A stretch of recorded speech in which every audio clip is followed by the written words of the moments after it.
Thank you for liking the live. More likes gets it out to more people, and more people means I can educate more people.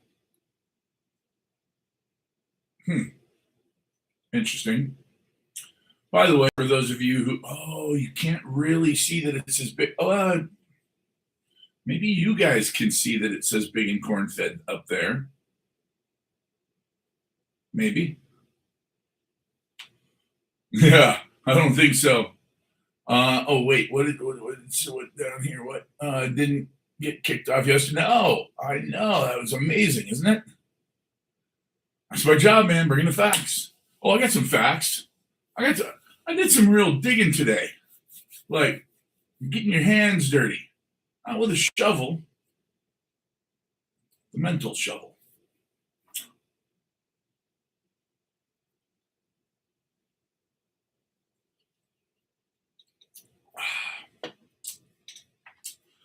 Iran news. Well, that's easy. We won the war. Again, today. You tired of winning yet? Because we're just winning bigly. We won today. It was announced. We won. We won. I mean, we didn't. We're not finished winning. Clearly, we're going to keep winning. But the countries of the Middle East, before you get going on the topic of your choice for tonight and the room gets full,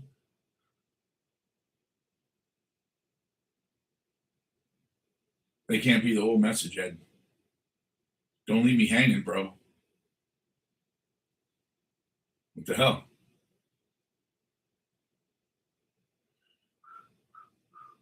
The banking system, stock market. Oh, yeah. I've got something for you there. But real quick, apparently all the other nations of the Middle East got together and they begged Trump to please let them finish the negotiations that are so close to being perfect in every way for the biggest victory of any presidential ever war. Man, yeah, he still doesn't give a fuck about your finances, according to him. Woo! Look, if you can do a fry bread or nachos, I'm gonna have to go with fry bread, and that's just because I've had nachos so many times in my life. But any chance I get to have fry bread, especially up in Cave Creek, the place has been there for 50, 60 years, something like that. If you can piss off Sean Hannity as a MAGA Republican, you did something wrong. And he was visibly getting upset with Trump with that interview they did a couple days ago. So I'm just saying, MAGA, I think you lost the script somewhere. You're off course, boys, girls. Let's get back on there. Ask yourself, what would Jesus do?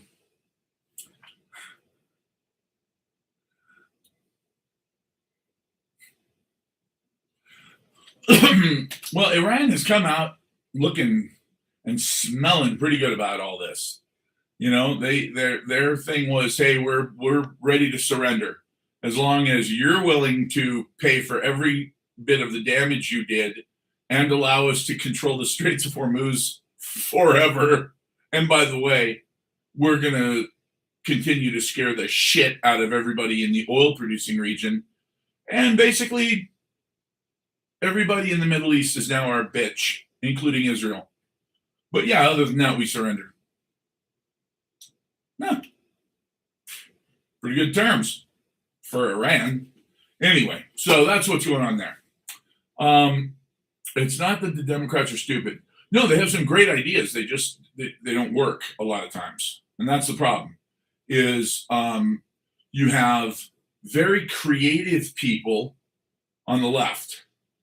They're very intuitive. They're very creative. but they're not organized in the sense that they don't know how to carry shit out. On the right, you've got extremely organized, very logical brains that aren't much in the way of like thinking laterally. It's just we've got the plan, let's get it done. So that's the problem. Is that you've got a group of people who are good at carrying out a plan, and then you've got people who are very good at dreaming up a plan. But these people who carry out the plans don't like the plans that these people are dreaming up. These people that are dreaming up the plans can't fucking carry them out without somebody to help. So if you put those two halves together, if you force them to battle it out and then just come to us with the fucking answers instead of just dividing us, you'd have a great system. The Democrats and the Republicans would literally come to blows every day in the Senate. And when it was all said and done, they'd come out and they go, okay, this is what we agreed on. And we go, whoa, okay. Well, that's not what the Democrats wanted. It's definitely not what the Republicans wanted. But hey, it might be good for the United States of America for a change. Russia and China are just as powerful according to the Bible.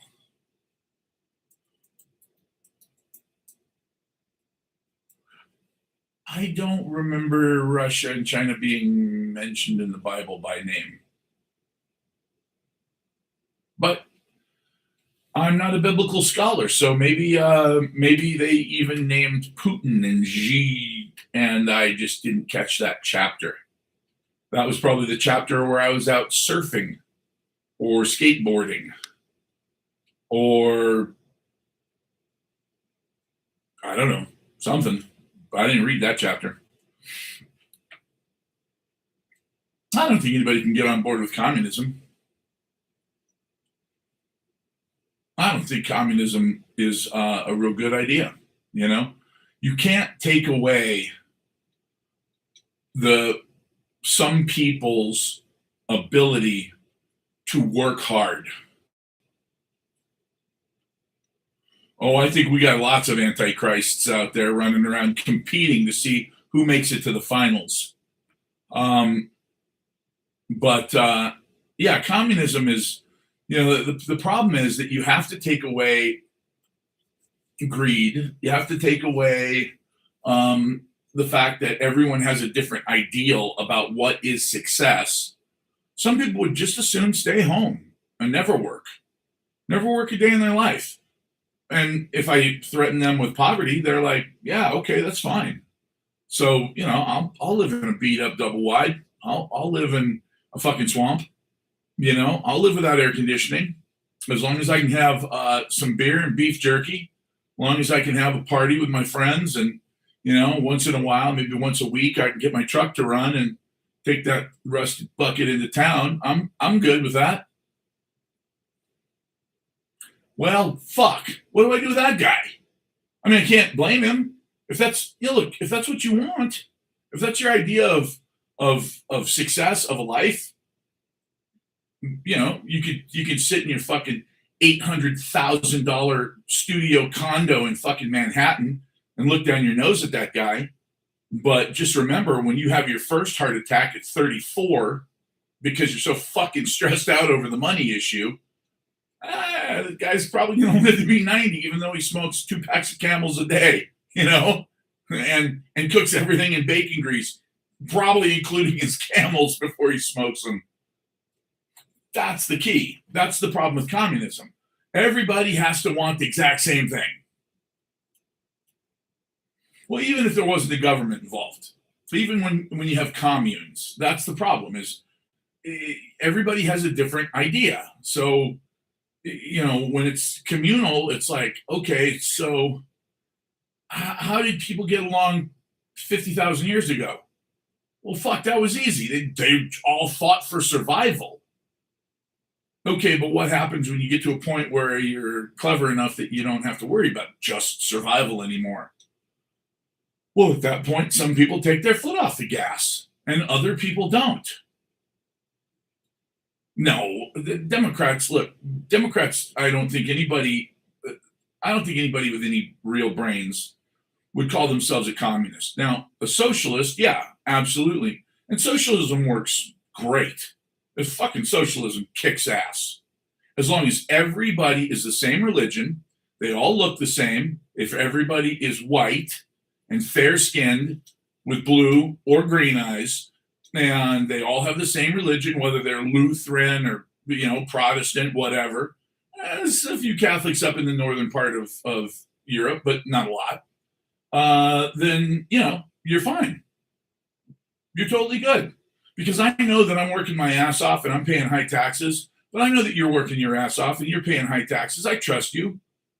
Because no, we don't have socialism. We have corporate socialism.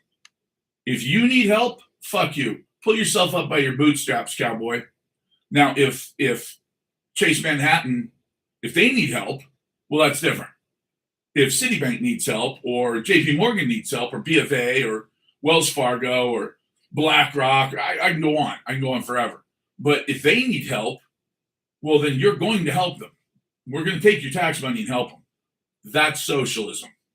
You don't get socialism. That's the fucked up part about the United States. We're neither hot nor cold. We're just nothing right now. We're nothing. And that is the issue. You want to go straight capitalism, straight up live or die based on your wits? Okay. It's going to be a brutal system. It's fucking brutal. People die. People will starve to death. Children will literally freeze to death in the wintertime in New York, just like they did 150 years ago. The little orphans will be laying on the grates, down below street level next to the brownstones, and they'll be praying that the exhaust that comes out from the boilers is warm enough to keep them alive if they cover themselves with enough newspaper, just like the old days. That's a tough one. That's a tough one. Now, are there lots and lots of good people in the world who would take those little ones in? Sure. Enough? I don't know. It's a tough one. When the CCC happened during the Depression, and people and men were given jobs. Yeah, no shit with the newspaper. And men were given jobs. It was interesting because I talked to an old timer. This was about 15 years ago. And he was in his 90s. And he remembers his father during the Depression. And he remembers his father. The way he put it to me was he knew when this whole CCC thing was instituted by FDR, and they were putting guys back to work, working on aqueducts, working on building dams and roads and bridges, and just working. Just put them back to work. Just get them working. And he said that he hadn't realized it, but when the CCC started and his father went to work for it, it was the first time he'd seen his father not looking down in his entire life. It's the first time his father held his head up. It's pretty powerful. Now, that's socialism. That's taking somebody's money or just printing it out of thin air and paying guys to go do jobs that they're not absolutely necessary, but, why not? So, to give you an example, if we did that today, instead of bombing Iran over fictitious nuclear weapons, what we would do is we would take that same amount of money, let's say 30 billion, which is super low. It's probably 100 billion. But we would take $100 billion and we would say, if you're unemployed, show up at this office tomorrow, whatever office is in your community, and sign up. We're going to get you a job. You're going back to work. And then when you go in there, we have you fill out a flyer. What do you do? Well, I was a delivery driver. All right. So you got a CDL, you got a commercial driver's license. All right. We got a job for you. Start rebuilding the fucking bridges and the roads in the United States. Look, we're the only country that's a developed country on earth that doesn't have high-speed rail. And we need it worse than anybody else. Think about that for a second. How ironic. It's like, why, how could we not have high speed rail? Well, because, we just don't have it. What? Why? Well, because we got to sell cars. Really? Is that it? But think about this. Think about somebody like Elon Musk saying, "Look, I want to be able to go from LA to San Francisco in an hour." All right, well, I've driven that. I've driven all the way up there. It's 400 miles. So, you know, if you're hauling ass and breaking every law possible like I did back then when I was in the Marine Corps, then yeah, I mean, you can get there in 6 hours or go to jail, one or the other. How do we not have universal health care? Well, let me do this. Because universal health care is that's a big deal. That's a fucking huge deal, man. 330 million people, all of which are fat goyim, you bunch of fat Gentile bastards, okay? And you're not eating kosher, you're not eating halal, you're eating crap. You're just eating chemical bullshit. That's expensive. Now, it's not expensive when you go to McDonald's, although it is now, but it wasn't. But it was super cheap food. That's why they fed it to us. Because they could call it food, feed it to you, you still pay the same amount. Oh my God. Can you believe that? They just restricted me for bullying and harassment. Now, I would love for you guys to be able to just take a wild guess. Who was I bullying?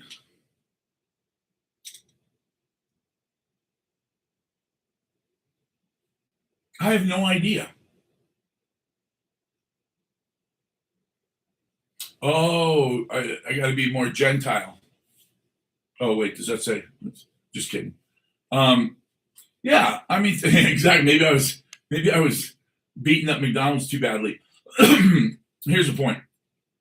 By the way, the way that we can fix this is as soon as they do that, share the live stream with somebody, and then that way, fuck them. We'll just advertise it ourselves. Here's the thing: we eat this slop every day, and then we all get sick. So, how do you fix that? Well, let's just give everybody free medical. Whoa, hold on. Slow down there, cowboy. You want to give 330 million fat asses free medical? Do you see where that goes? Straight down the toilet. That you can't do that. Let's make America healthy first. Where have I heard that before? Anyway, well then, if you fix the food, and then as you're fixing the food, you sort of lower the amount of garbage in our food as you have the government help us more with medical expenses, and then boom. Now you've got, but here's the problem with that, is that a super healthy, fit electorate will whoop your ass if you lie, cheat, and steal from them. Think about that. That's the other issue. Look, I got to check something because I don't even know the answer to this, which is really funny because it doesn't affect me at all, so I don't care.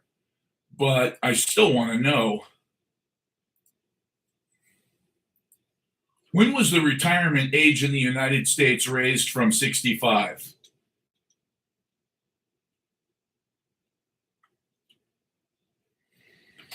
The full retirement age in the United States was raised from 65 by a law passed in 1983.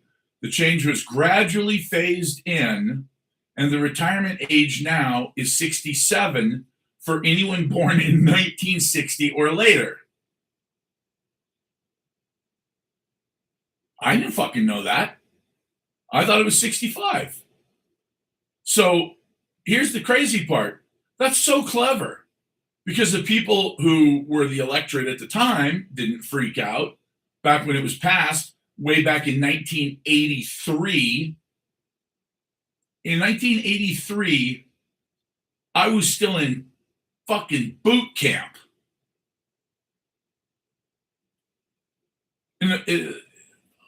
January 1st, 1983, I was 17 years old. Like, what the fuck? But they passed it in such a way that it would screw everybody in the next generation down. And of course, because so many boomers are the worst human beings that were ever born, they were like, oh, so we don't get screwed? You screw the next gen? Fuck Gen X. We don't like them anyway. Yeah, they're our kids, but we still don't like them. They kept us from doing coke and playing in the hot tub every night. Great. So anyway, my point was this: they tried to raise the retirement age in France from 65 to 67, just a few years ago. The French almost burned Paris to the ground over it, and I thought, wow. You know, everybody likes to make fun of the French in this country. But that 2-year difference, they were like, no. You're the government and you work for us. And you don't tell us that we paid into the system and now you're going to fuck us? No. Sorry, guys. You know what we did? Well, I didn't do it.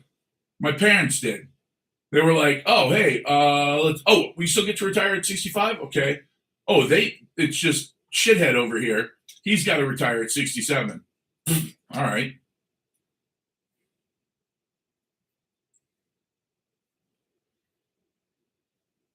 Yeah, exactly. I just, it's very interesting because we like to think of ourselves as so tough and strong and independent and blah, blah, blah, blah, blah. We're a socialist country already. But we're a socialist country in the weakest, most wimpy ways that really don't help any of us that much. And then the ways that would help us, nah, we don't want to be communist. It's like, wait, we're not talking about communism. What about socialized medicine? What next? You are all going to be taking it up the butt. It's like, wait, what? How do you make that leap? Well, it's pretty obvious. Like, real Americans don't do that. And it's like, that's crazy. Why, Monica? So when we see that right now we're spending, well, I'm watching the numbers and they're just flying by.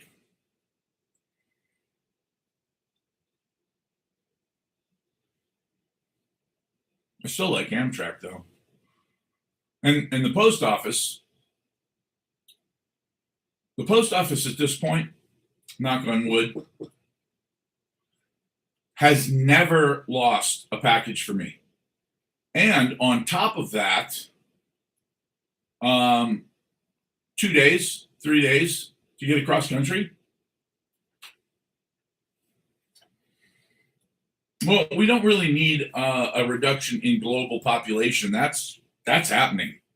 I mean, we are, right now the global population is crashing in a way that no one ever expected.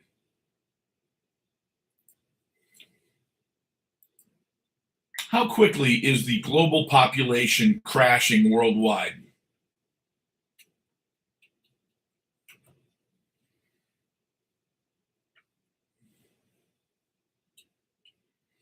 Oh, okay. It's still growing, but it is rapidly decelerating. Okay. Whoa! I remember when it was supposed to be 40 billion people by the year 2000. Clearly, it's not. But now they're saying 10 billion people by the 2080s. Oh, what? That's not much. I mean, where are we now? 7? That is not much.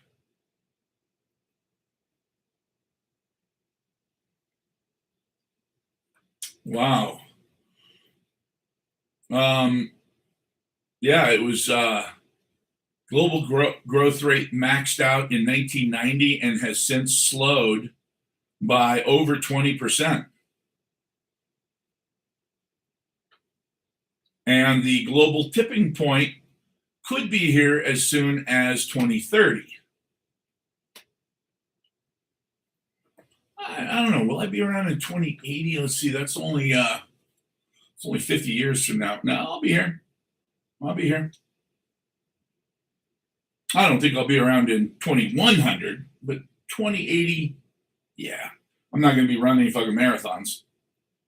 Of course, I'm not running any marathons now, so not much of a change. Wow, that is amazing. Population decline. Now, this is without any pandemics or anything else.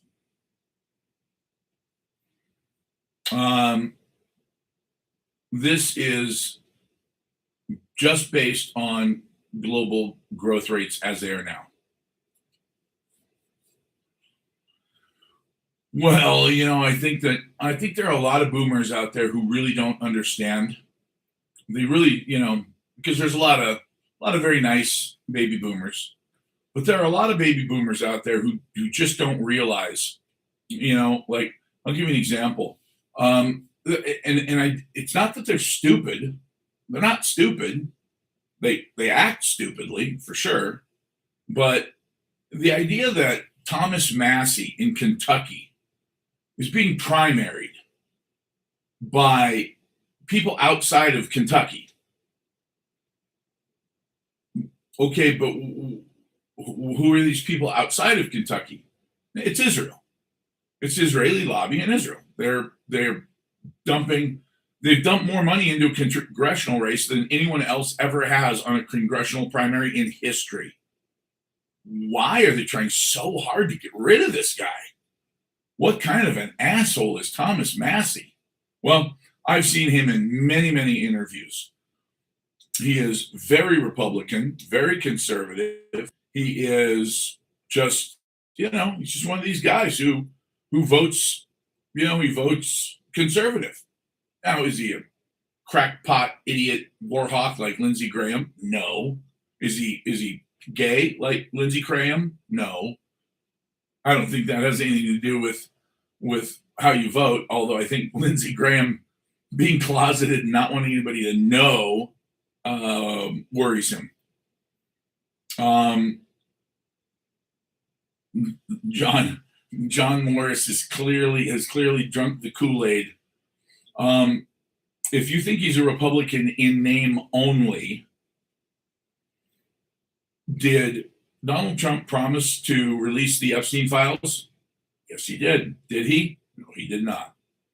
Did he say that he wanted to have tariffs instead of personal income taxes? Yes, he did. Was Massey on board with that? Yes, he was, because that is very Republican. Did Trump do that? No, he did not. Did Massey totally agree with him and say that ending the wars on day one should be a priority for the Republican Party? Yes, he did. He totally agreed with Trump. Did Trump do it? No, he did not. So Massey hasn't lied to us. Donald Trump has. It's that simple. And if you can't see that, then it doesn't make sense. Like you either see that or you just pretending. Like you can't assume that everything that Donald Trump said when he was running for president was just a joke. He's just being sarcastic, man. You just don't get his sense of humor in his 5D chess. No. That's not 5D chess. It's not humor. It's not sarcasm. The president of the United States lied to me. And I was very, very hopeful when he took office that he would do the things that he said. And if you go back and you look at my YouTube and you look at my live stream and my TikTok videos from November, December, and January, I say the same thing over and over. I am reluctantly optimistic. And people were like, reluctantly optimistic? And I was like, yeah, I don't want to be optimistic. I don't want to. I don't want to be fucking optimistic anymore. I'm tired of it. I'm tired of looking like an asshole. So I'm reluctant, but I am still optimistic. I'm not optimistic anymore. The moment that Donald Trump said that the Epstein files were a Democrat hoax,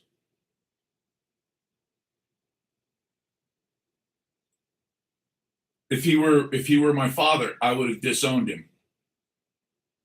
I would have literally said, "You are dead to me, never speak to me again," and walked away. I would do that to my own children if they were willing to hurt that many people that deeply and bury the truth that so many of us want. You're talking about a system that is incredibly, completely, utterly fucking corrupt, demonic.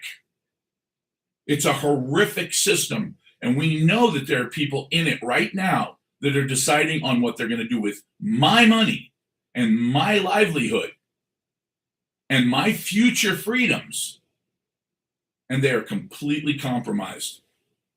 They're pedophiles and they are getting away with it. And the reason they're getting away with it is because as long as they're allowed to continue doing what they do, there will always be dirt on them. They know it. The people who have compromised them know it. And it's just a game. Yeah, don't worry about it. We'll keep feeding you 8-year-olds. You just make sure you keep doing what we ask you to. And nobody will ever have to know about this little habit of yours. What? Wait a minute. No. I sent you to Washington, D.C. I sent you there to do something for all of us, not even just for me. I'm not being greedy. I'm not saying do something for me that's going to screw up everybody else's life. No, I'm saying do something for me that I believe is in all of our best interests. That's why I want it done. And you're saying, no. See, I'm a cretin, and I am an evil, shitty human being. I wouldn't steal candy from a baby. I'd steal the baby. Oh, okay. Well, in that case, I wish I'd known that before you got to Washington. Somebody knew it, and they exploited it. And now, what I need, what I want, what you need, what you want, our future is completely irrelevant to these people. Cover your ass. In some cases, it's not even covering your ass. That's the best part about this. Understand something. To some of these people, they don't give a shit about covering up what they've done. They are absolutely, utterly obsessed with continuing to do it. It's what they live for. This is their real life. This voting and all this bullshit, this public bullshit. Look, this is just what they're doing in order to put themselves in a position where they are important enough that the powers that be will allow them to get away with this. Look, if I'm the guy, and you can't do this thing without me, whatever it is. Let's say that it's a defense project, and I'm the only guy who knows how to build this system, make this algorithm work. I'm the genius that can figure out how to help you conquer the world. What do you give me? The answer's easy. Whatever I want. But what if I want to hurt people? Like call them fat? No. I want to hurt people. Like I have these weird, like these things, compulsions. I can't help myself. I just want to hurt people. Oh, okay. Yeah. Well, we really would rather not have anything to do with that. Yeah, but I have to. The CIA has a rule about that. Give them what they want. Give them what they need. So when you see a John Wayne Gacy, when you see one of these serial killers, some of whom are not psychopathic, they're not psychopaths. Psychopaths don't feel much of anything. Psychopaths mostly kill because they have something to gain from it, but it doesn't give them a woo emotional charge. They have no emotions. So it's mostly just like a business transaction. So yeah, I did I did away with my parents, but it's not that they did anything wrong. They didn't hit me or anything. They were nice to me, but when I found out that they had a $10 million insurance policy, well, yeah, what was I supposed to do? That's the way psychopaths are. Kill your daughter while you're eating a peanut butter and jelly sandwich. Whatever. She shouldn't have done what she did. She got in my way. Whoa. Okay, but what about the people like the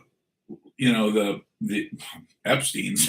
I mean, look, if you think that Epstein was trafficking in 15 and 16-year-old girls that they were probably a little loose to begin with. Maybe they had been, kind of the class slut. Oh, so it was easy. You just give them a couple $100. They were going to do it anyway. No. What we're talking about is children, little children, anywhere from newborns to 10, 12, 13, that age group. And essaying them, raping, that was the least of what happened to those kids because nobody knows where they are. Did you know that nobody has ever searched Epstein's ranch in New Mexico? Zorro Ranch has never been searched.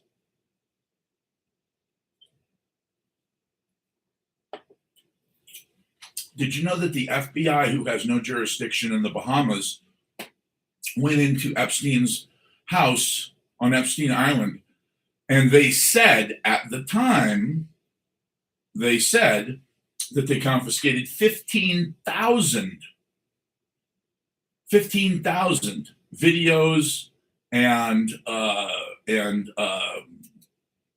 discs.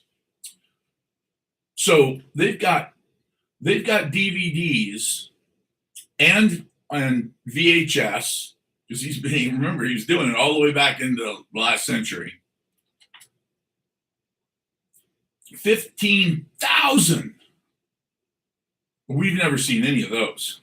Now, is that something I stay up at night hoping I get to watch? No, I don't want to see sacrifice. I don't want to see something horrific like that that's going to keep me up at fucking night, because what that would do to me as a former Marine, I wouldn't be able to sleep because I'd want to do harm to those people so badly that I wouldn't be able to focus on anything but that. That's how angry it would make me. Remember, I have 5 kids.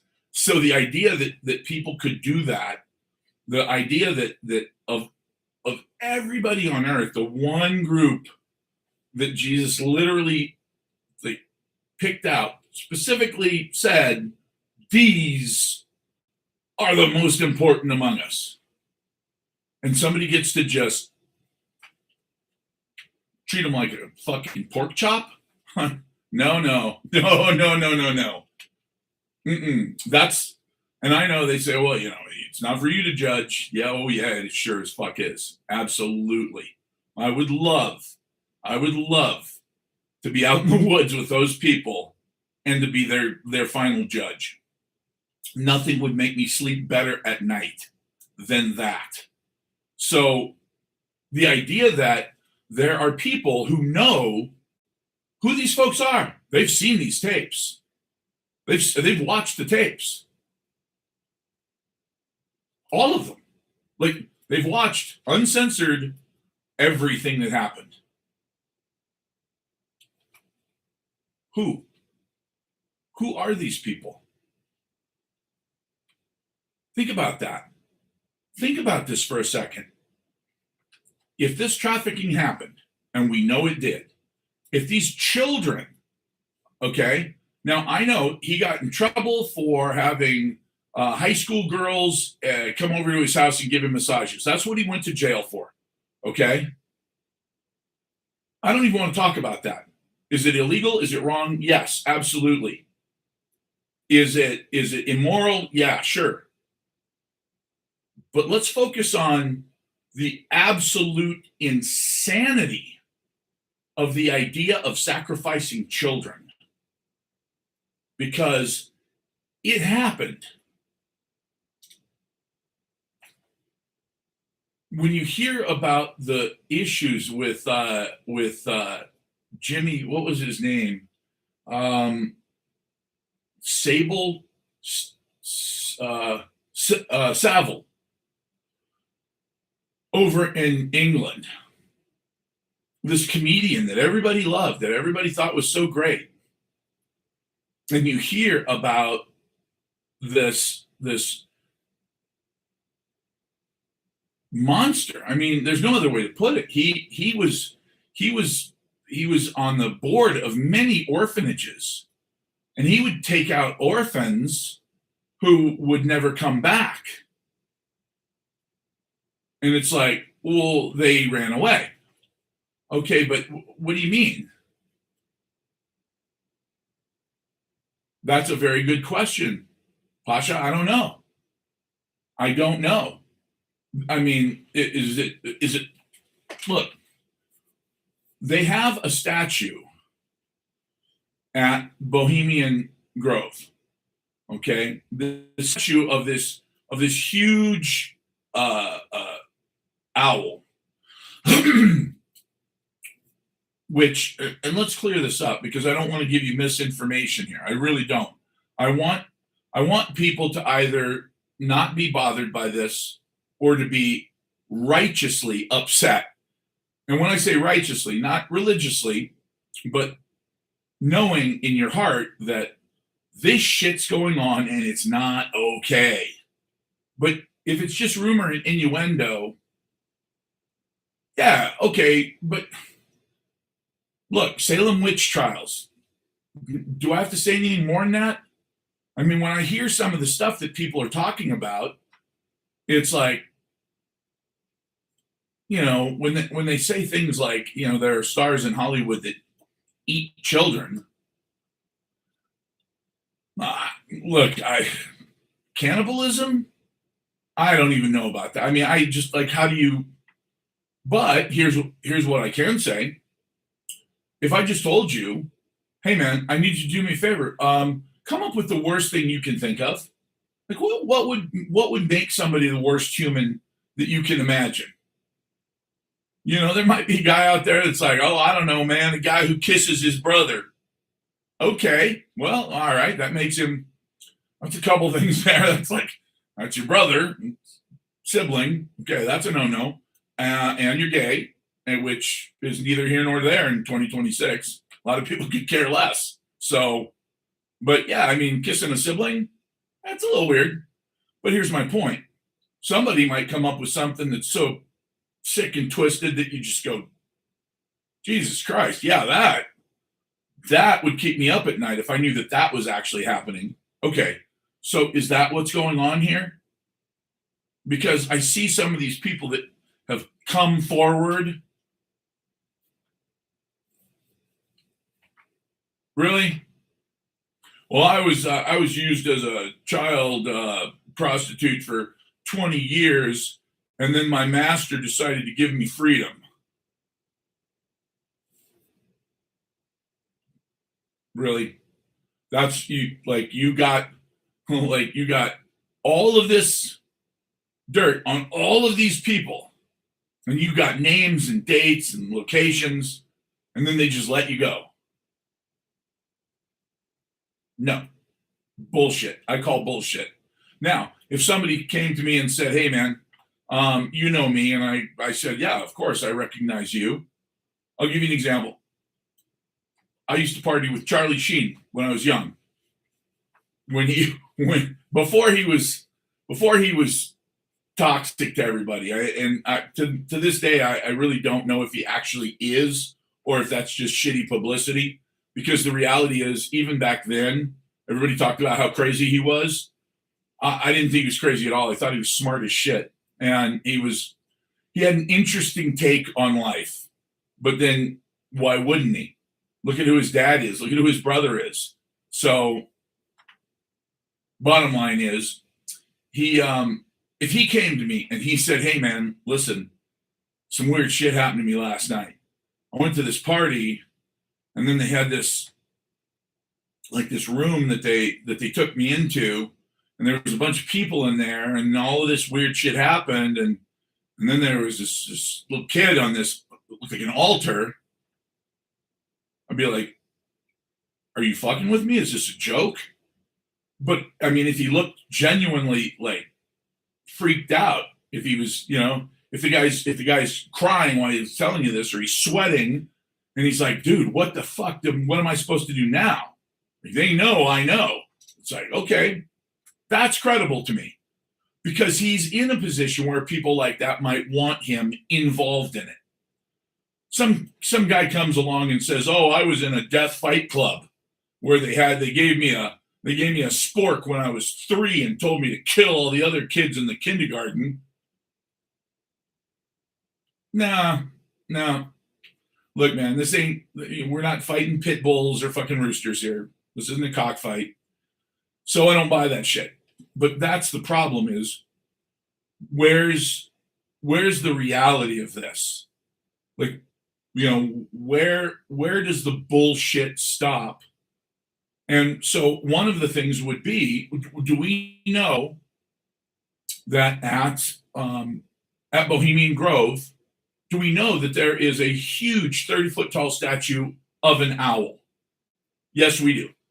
We've gotten videotape that was snuck out by Alex Jones, 25, 30 years ago, whatever it was. So here's the question. Is an owl considered a stand-in for Moloch?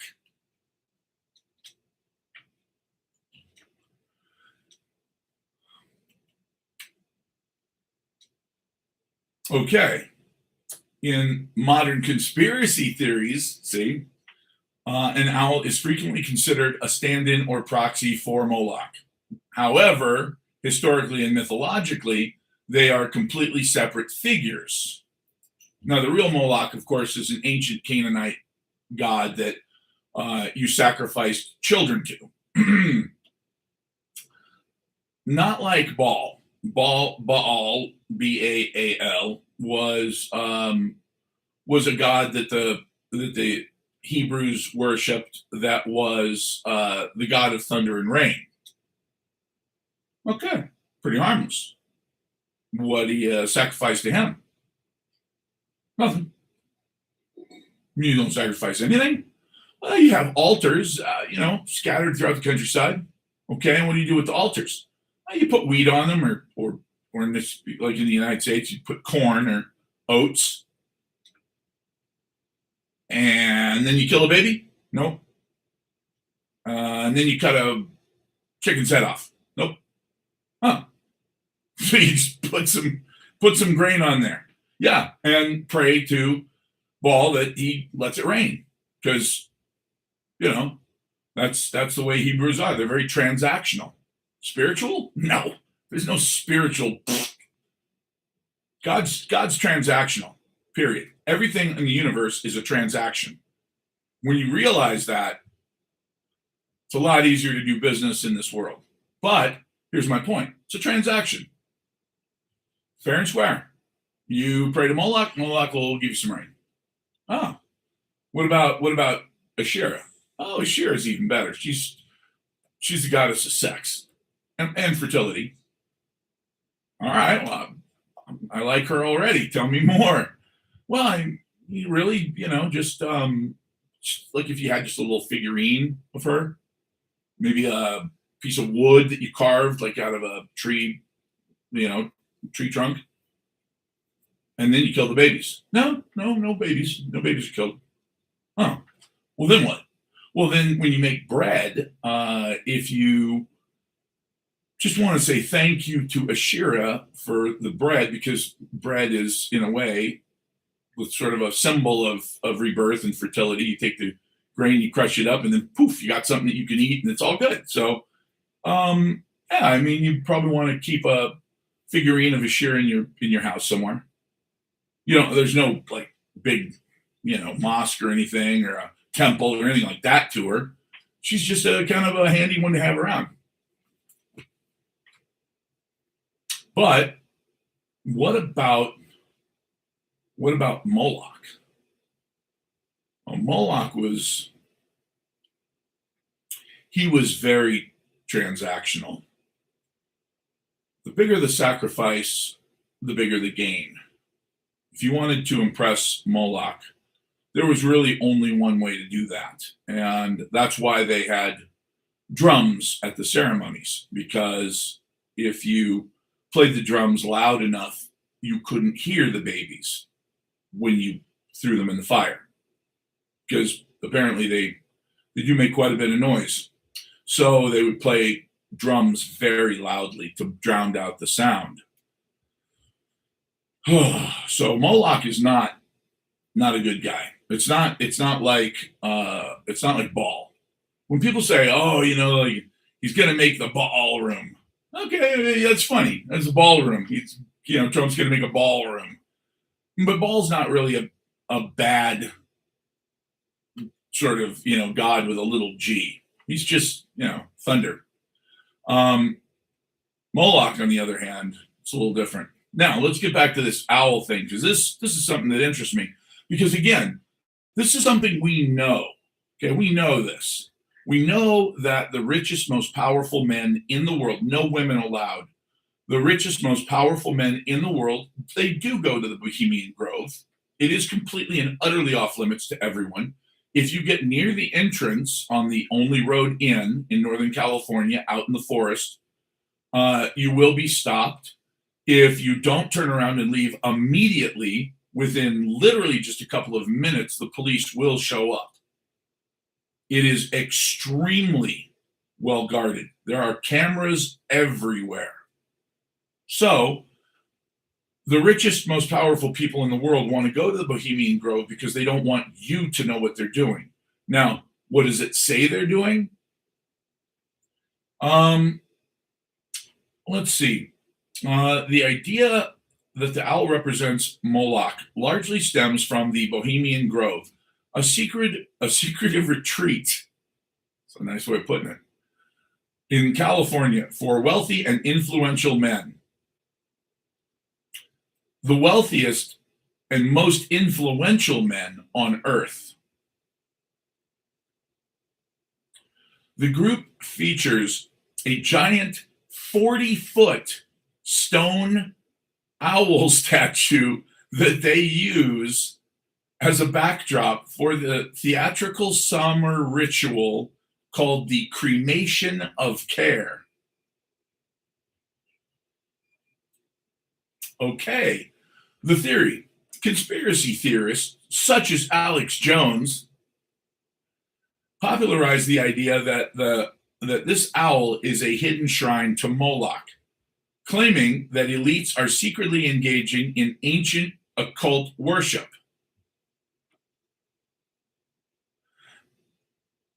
Is that a stretch? Is it just me? Is that a stretch to believe that they might be engaging in some kind of occult worship? I mean, look, don't get me wrong. I got a 25-foot stone owl in my backyard, but I mean, I'm doing weird shit. sacrifice a chicken every night, but I eat it. You know, any idiot knows if you're going to make fried chicken, you got to get a chicken. Then, well, why not? Just throw some blood on a stone statue that looks like a 25-foot owl. But that's just me, you know? Look, please, it's America. Oh, the real symbolism of the owl: wisdom and knowledge. Now, well, we knew that. I mean, come on. How many of you saw, shit. If you're going to be a smartass, you better remember the name of the movie. Clash of the Titans.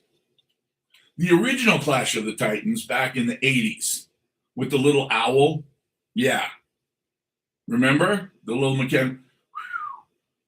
Man, I got to tell you, the CGI back then was something. So the real symbolism of an owl is wisdom and knowledge. In classical mythology, the owl is famously the symbol of Athena, who's fucking hot, and Minerva. I don't know. I haven't seen a picture of her. The Roman goddesses of wisdom, intellect, and the arts. The Bohemians erect and revere their owl as an emblem of Minerva, intended to represent knowledge and the arts, rather than a bloodthirsty deity. Oh, okay. The demonic alternative in traditional demonology,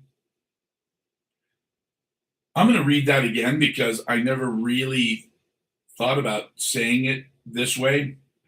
In traditional demonology, if a specific demon is represented by an owl, it is usually Stolas, not Moloch.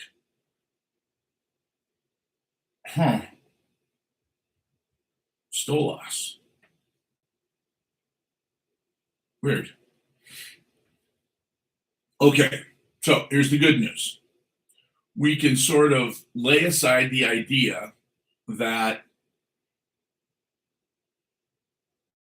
the owl, the 40-foot stone owl that is worshipped by the wealthiest, most powerful men on planet Earth,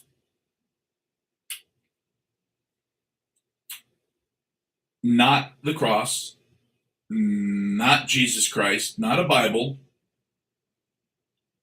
a fucking owl made of stone. And they have this cremation. And by the way, it's a strange thing because when they do the cremation of care, if you look back over some of the pictures and whatnot, it sure looks like what they're cremating is a wrapped up little something the size of a baby. Now, maybe they decided to swaddle a branch, or they decided to swaddle a rock that just happens to look like it's about the right size to be a baby.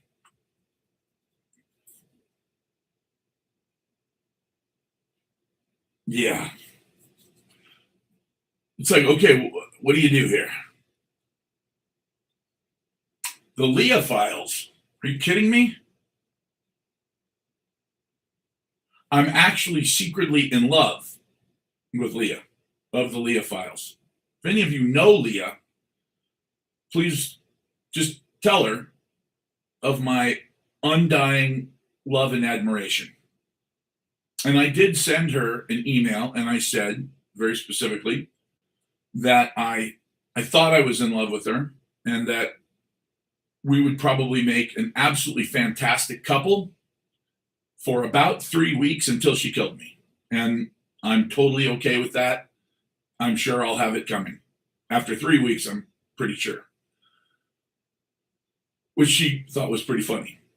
But that's the extent of our relationship thus far. I'm trying not to cry right now, but it's hard because Man, look, I like pretty girls. I really, really like smart girls. When you get a really, really pretty, really fucking smart girl, wow. Like, what do you do? Like, how do you get her attention? My first plan, of course, was to skydive nude into the middle of the Super Bowl this coming year, but I don't know. Like how what where would you end up in jail? And is she far enough away that she might not come visit you? So, although I'd like to think that if I did, it'd be pretty decent exposure, but I'm sure they'd call it indecent exposure. Sadly, if I looked like Brad Pitt, they would totally let me get away with it. That is so unfair, but I guess I understand. All right, so we've established that Moloch is not an owl. We've also established that all kinds of crazy shit's going on in the world. Now, because we're only an hour in and I'm just getting warmed up, and by the way, yes, I am drinking 200 milligrams of caffeine at 8 o'clock at night.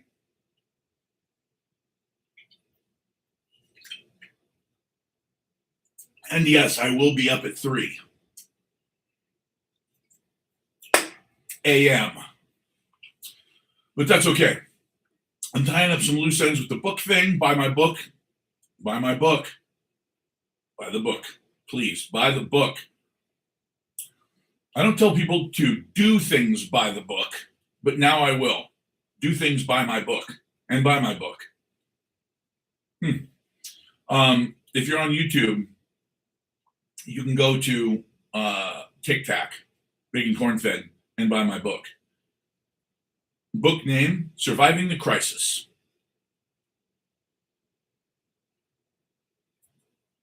And it is, here's the thing, it is a fantastic starter kit. When are you truly prepared for the grid to go down? Well, 150 years ago, 97% of the people in the United States had some connection to agriculture. In the United States today, just over 3%. It has literally flipped. So 3%.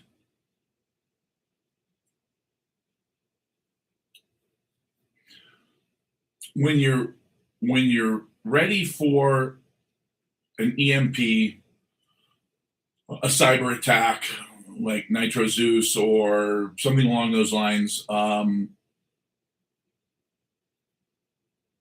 it's because you have a farm.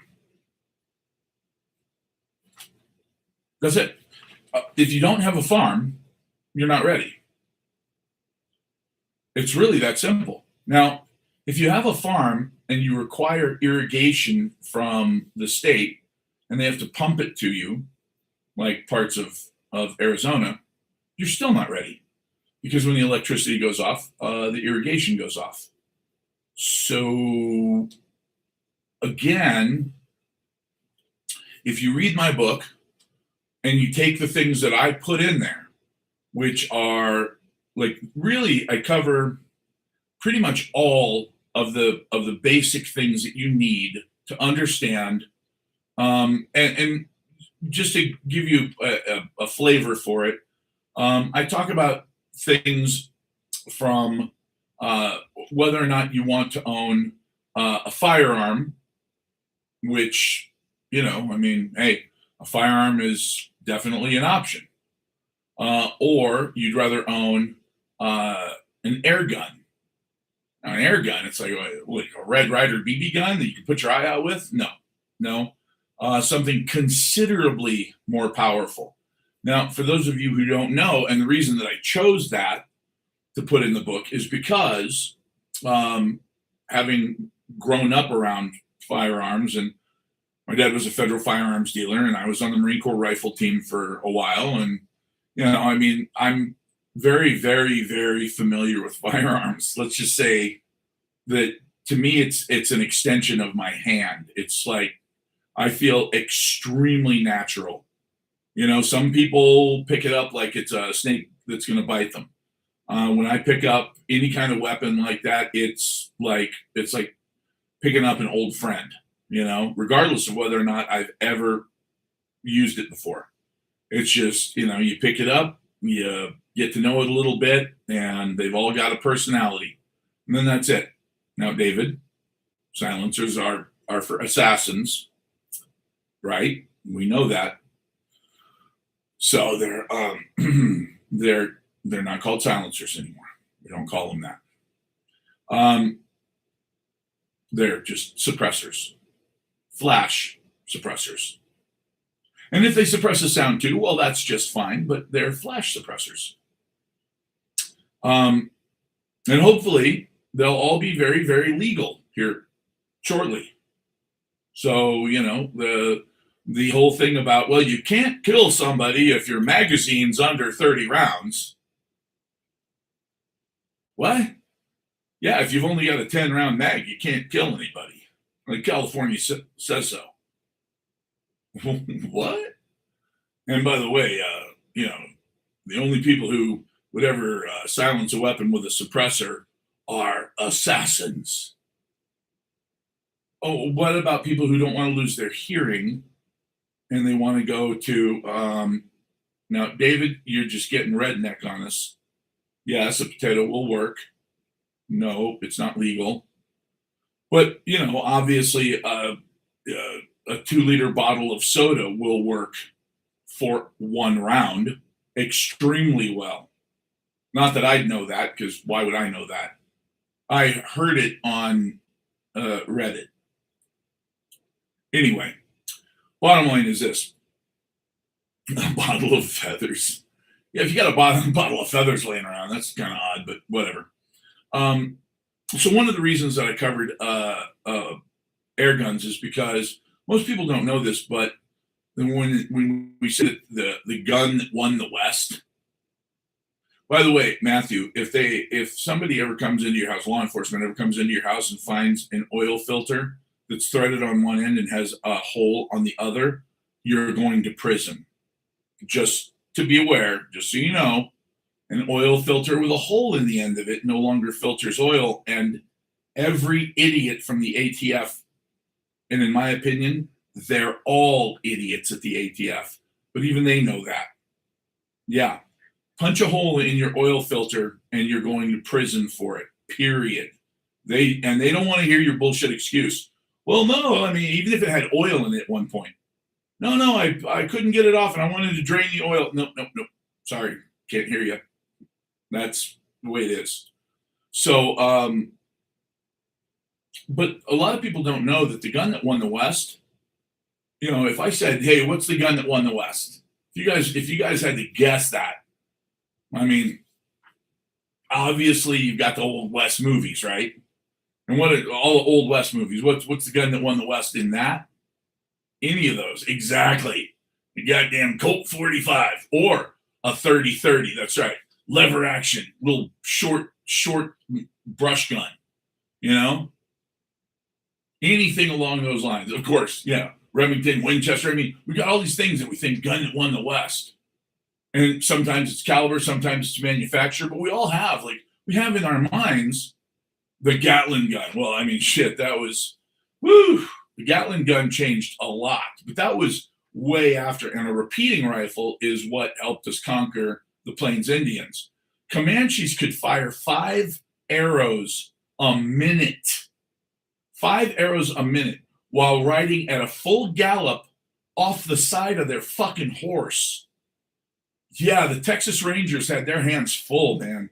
Those dudes were no joke. They were absolutely lethal warriors.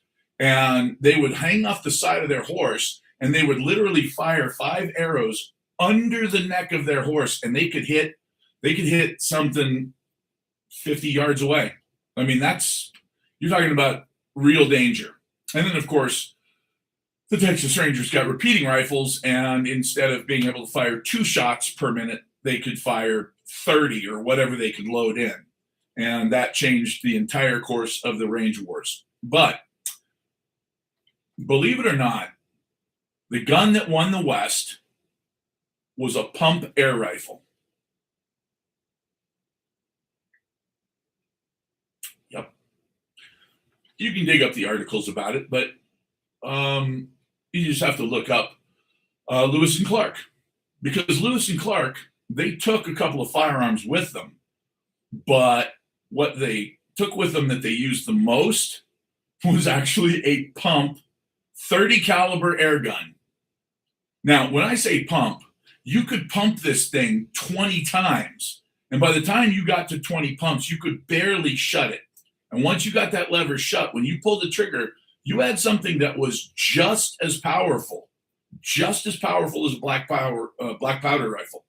Now, here's the crazy part.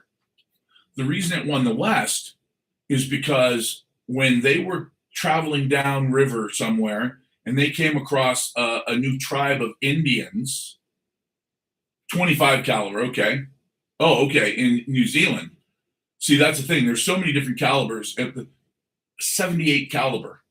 I've seen a 78 caliber that you can buy right now called the Zeus. But whenever they came across a new tribe, most of the tribes were, before we really started to go head to head with them, were relatively easy to trade with. They were curious. They want to know, okay, we don't recognize you. You're not from around here, obviously. Are you friend? Are you foe? Should we make friends with you or eat you? In a lot of ways, that's actually a true statement. Like, have you got something you can offer us? Can we do trade? Should we respect you? Or should we just club you over the head and throw you on the fire? Because, hey, we're good with whatever. Like, we're down. It's the weekend. So what they would do is they would bring out this air rifle and they would pump it up and they would use it. They would show, put something up on a post somewhere or on top of a rock 50, 100 feet away. And they would say, watch this. And they would shoot it. And of course, these Indians, they'd never seen firearms before. They'd never seen any kind of weapon like this. They were impressed as hell. At that point, they were like, okay, yeah, these guys are not prey. They are obviously predators like us. Let's do business with them. And then they would trade, etc. They wish they ate us. Yeah, they probably do now. Oh, man. Yeah, anyway, so that was the first weapon that was widely used, on the West Coast, etc., Washington, Oregon, that kind of thing. And a lot of people don't know that it was an air rifle. So I covered that in the book. And the reason I covered that in the book is because some people just have a thing about firearms. Like they just go, look, I don't want something that's got gunpowder. I don't want bullets. I don't want, it's too dangerous. Okay, fair enough. Now, on top of that, just so we're clear, are there any other reasons that you might want like a 22 caliber air rifle? Well, number one, if you live in a state where everything's super heavily regulated, these are not, because they're not firearms. Number two, if you have children, the idea that they're going to be able to use, I have several of them, to be able to use a truly high-powered air rifle when you have to compress them. The compression phase is a bit of a workout. Now, I'm not saying that any grown woman, like if you're 5'3" and you're like, I could never do that. Yeah, you could. You'd have to put a little muscle into it. Like it would, you'd have to put it against you, pull the barrel down. But once it clicks, you put a round in it, pop it back up, you're ready to go. Just all of that alone means that your 3-year-old's not going to accidentally kill themselves with it, period. I mean, that is physically impossible. They are inexpensive. Now, here's the other thing. I can get 500 rounds of ammunition. Now, is this the ammunition I want to shoot quail and dove and turkey? And no. This is lead. I don't want lead in my dinner. Thank you very much. I don't want to accidentally swallow lead pellets while I'm eating turkey for Thanksgiving. However, are lead pellets easy on the barrel? Yep. Are they great for practice? You betcha. Now, what do you want to do before you take it out and actually hunt with it? I clean the barrel. Probably want to clean the barrel pretty good, or fire a few rounds that are copper or any alloy down the barrel to clean it out. Now, take it out and go hunting with it. And how much does that cost? Well, if I bought a can or a tube or whatever of ammo this big, I'm going to say that that's probably about 1,000 rounds of ammo that would fit in here. And that 1,000 rounds of ammo would probably cost me $20. Huh, all right. Well, what would 1,000 rounds of 30-06 cost? Well,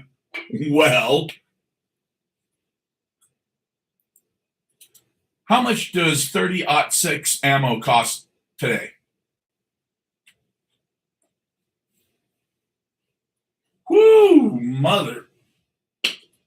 You're looking at between 85 and 250, so about well over $1 per round. So 1,000 rounds would cost you $1,000. Damn. Now, here's the thing. Matthew Scott, I can definitely make you some silver rounds. Oh, unless you just mean silver rounds. But these are different silver rounds. And yes, if you're going to go after vampires, or is it werewolves we're talking about? Whatever. You're with me, I know. So, again, like, when it comes to survival, once I get really good with a weapon, like a 22 caliber air rifle, which is more than enough for any kind of small game. So what am I talking about? Like a rabbit? Sure. Squirrel? Don't judge. There's a lot of people in the South that love squirrels. Personally, I've never eaten a squirrel that I'm aware of. But, I'll give you an example. Quail or dove or turkeys or pigeons. I hate to say it, but, winged rats are probably pretty good. Can you hunt a bat? Well, as long as the AIDS rat is hanging up from somewhere and it's not flying around, yeah, you can probably hit it. Squirrel stew, Jesus, I don't even want to think about that. That just sounds gross to me. I know that's very bougie of me. It's like, well, the hell, I eat lamb. They're cute. Yeah, but not the way I buy them. They're just pink in a package. So, but any kind of small game. And again, if you live anywhere in near grasslands, I mean, my God, I've never eaten a prairie dog, but you can see they're fat little bastards. Groundhog, I don't know. Anything. Oh, by the way, yes, a fishing pole. If you don't know how to fish,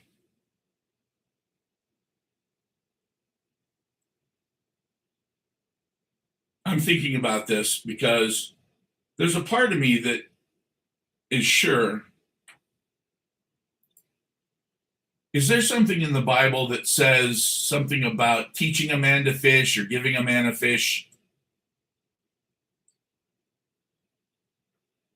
No. Son of a bitch. There was a part of me that was like, no, it's not in the Bible. No, the famous proverb about giving a man a fish versus teaching a man to fish is not in the Bible. See, there was something in the back of my mind going, hey, man, don't say that shit out loud yet. You better check yourself before you fucking wreck yourself. Okay, well, here we go. The exact phrase, give a man a fish, you feed him for a day. Teach a man to fish, and you feed him for a lifetime, is actually a modern Western folk proverb. I'll be damned. It is commonly traced back to the 1885 novel Mrs. Diamond by English author Anne Isabel Thackeray Ritchie. How many fucking names does she need? Wow. I'll be darned. Okay, well, now we know something we didn't know before, like this morning. Oh.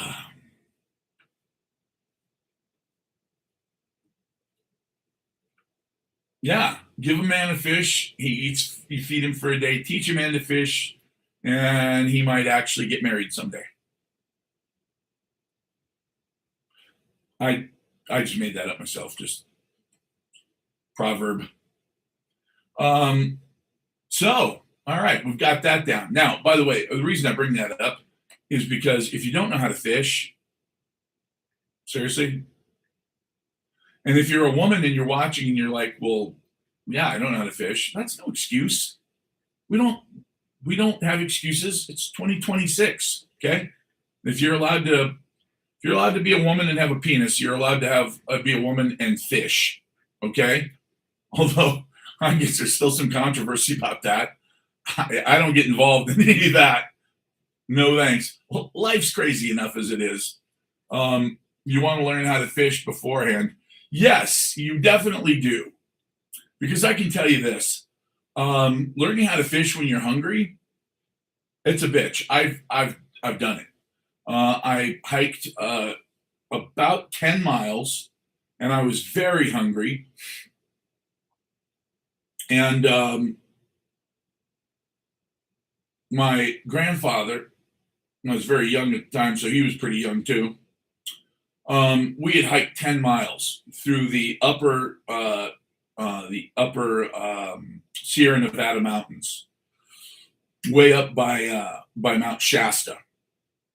We'd gotten 10 miles. It was only about 80 degrees, which is hot for Northern California, and it was fairly dry. It's not super humid up there, but 80 degrees and sunny. 10 miles, we were pretty burnt. We're looking at the map, and he's trying to figure out where the hell we are because, according to him, we should have already been where we were going.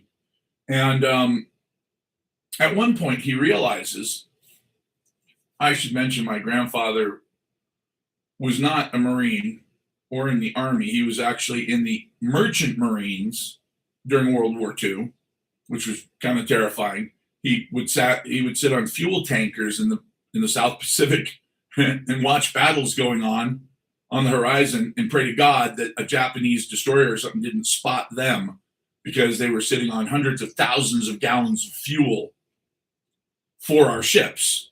And they were trying to stay far enough away that they didn't get blown up. So I don't think I'd sleep well. But anyway, he didn't know how to read a map worth of shit, which made him like basically all first lieutenants and second lieutenants in the Marine Corps.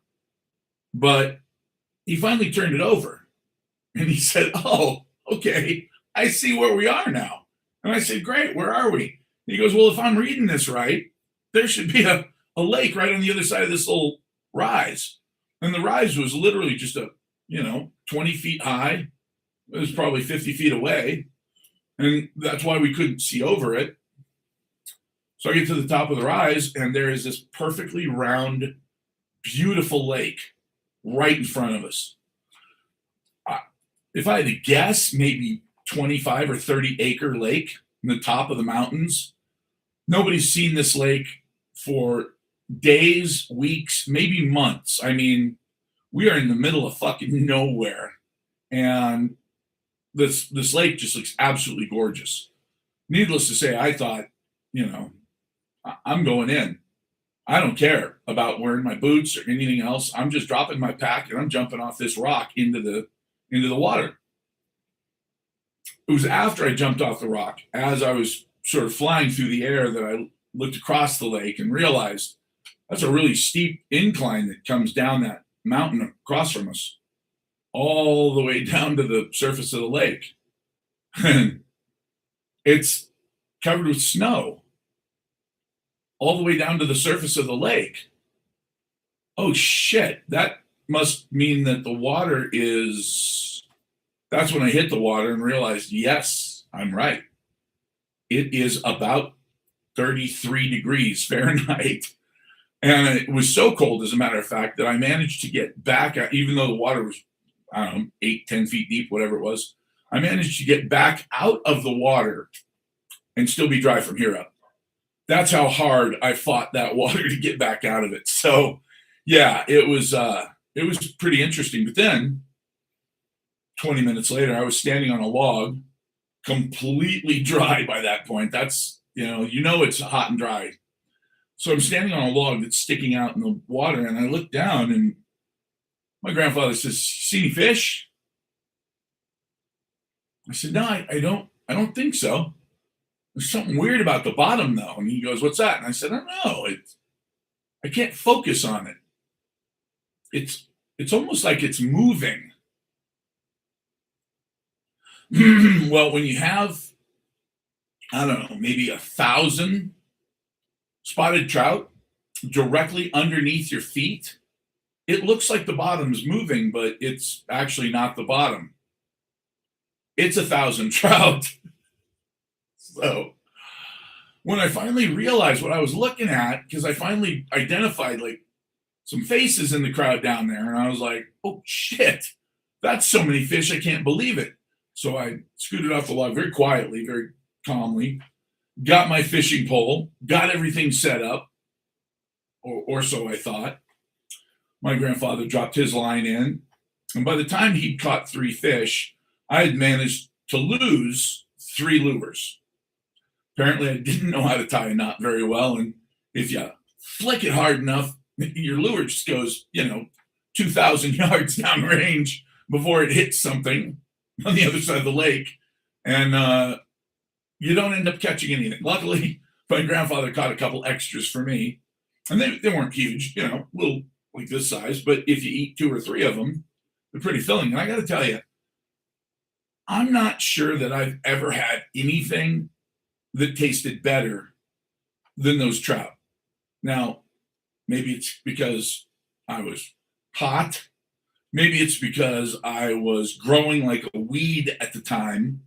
I don't know, but I can tell you this, without anything on them except some salt, they tasted better than anything else I've ever had in my life. And there's an interesting thing. A guy named, what was his name? Dick.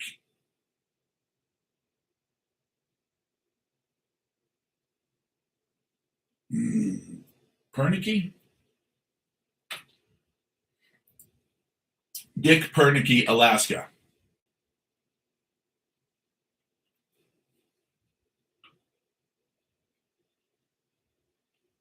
Is that the right guy? Pronicke. Dick Pronicke. There we go. Dick Pronicke. He went to Alaska for I don't know, I guess it was like a year or two with his brother. At the end of the time, and he just retired, by the way, from the post office. And at the time, he and his brother said, we want to go to Alaska, build a cabin, and live up in Alaska for a while, just without anybody around. Just quiet, solace. Well, as it turns out, Dick Pronicke ended up living in Alaska for like 40 years by himself, only having his brother visit him once or twice a year, having people fly over once in a while to check on him, and that's it. That's it. He did have thousands and thousands of 8mm film reels that he took with him and that his brother would bring him. And he would give his brother the ones that he had already shot to take back and develop. And man, I got to tell you, absolutely amazing. What an amazing human being that guy is. His cabin now, he's passed away, but his cabin now, and he lived a very good life. His cabin now is a museum, I believe. It's still out in the middle of nowhere. I mean, it's not like, 10 miles down the road. No. You have to fly a float plane to get to where his cabin is, period. And he said something that I will never forget. And I remind myself of this all the time. And you might remind yourself of this after I tell you what our challenge is for the week here. He said, when they ask him, you eat blueberries. Obviously, Alaska's got a lot of blueberries. They said, you eat blueberries and eat a lot of fish, a lot of salmon, a lot of trout. Don't you ever get tired of that? And he said, no, I never do, because I've learned something very important. Hunger is the best seasoning of all. Wow.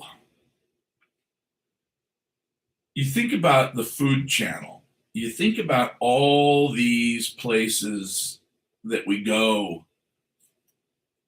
We're not going there for food. We're going there for an experience. But food is fuel. That's it. Now, I know that in the Navy, on especially submariners, they try to make the food a little better than average, than your average service would be. And it's because it's really the only thing you have to look forward to. A good cup of coffee, a good fucking omelet for breakfast, or a good piece of whatever, sirloin once in a while. That's all you have. Other than that, it's just a fucking grind all the time. And the view never changes in a sub. So I get that. But for the rest of us who have so much going on in our lives, we have everything. We have everything. Everything you want. What do you want to do? Well, I don't know. What do you want to do? I want to go fishing. Okay, go fishing. I want to play golf. Okay, go play golf. I want to go to a baseball game. All right, go. I mean, we have so much going on that it's interesting that we focus so much on food. But the reality is that food is basically just supposed to be fuel. And if you think of it that way, all of a sudden you start thinking about what you need to eat as opposed to what you want to eat. And something that I think everybody should do, I think it's very important, is everybody should go 24 hours without eating. It's important. And it's not because intermittent fasting is this, or your body fat will blah blah. None of that. Going 24 hours sounds pretty simple, right? Like, okay, I'm going to have dinner and I'm not going to eat again until tomorrow at this time. That's easy. Not for a lot of people.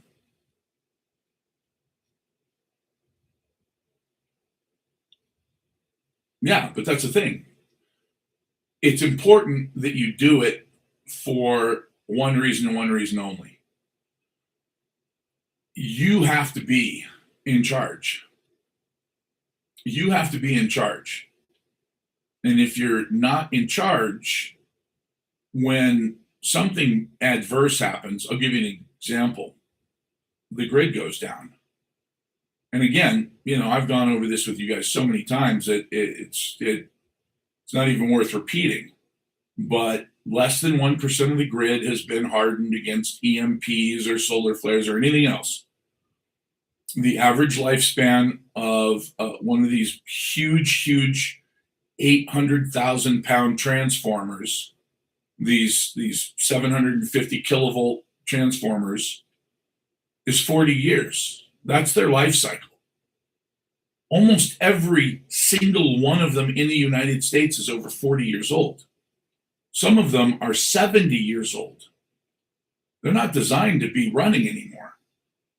We don't have any spares. There are 9,000 of these transformers around the country. If 15 or 20 of them go out simultaneously, then that's it. The power grid for the United States literally starts to trip one after another after another. And as it goes, it accelerates. And the reason it accelerates is because as one area goes down and starts to draw from another, and then another goes down and starts to draw again from that same location, you have more massive blackouts. Those more massive blackouts draw more energy from areas that can't afford it, and you get bigger blackouts. So it actually starts to accelerate exponentially near the end. And that's it. You don't have a power grid. Now, what does it take to build a power grid? It takes power. Think about that for a second. You need power to build your power grid. Well, I mean, you could always, what about trucks? Trucks aren't electric. No, they're not. But diesel pumps are. And you can't pump diesel into a truck without an electric pump unless you do it by hand. And you pump that. Of course, where do you get a hand pump like that? There's a couple places you can get hand pumps like that. Okay. You gonna walk to them? People don't understand how frail, how truly fragile, because when it works correctly, which it's doing right now, my AC just kicked on. I just heard it. When it's working correctly, it's a robust system. But when it doesn't work for years. And at that point, you have to be strong enough mentally, you have to be prepared mentally to go, okay, the shit just hit the fan. I'm okay. What do I say about all the data centers? It's absolutely ridiculous.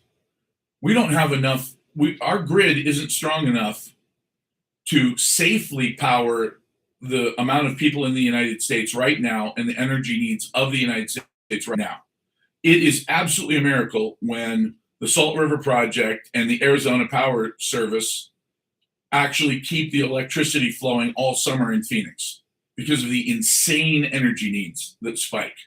And every summer, I am just amazed. I'm amazed that they keep this place lit up. But now they want to build.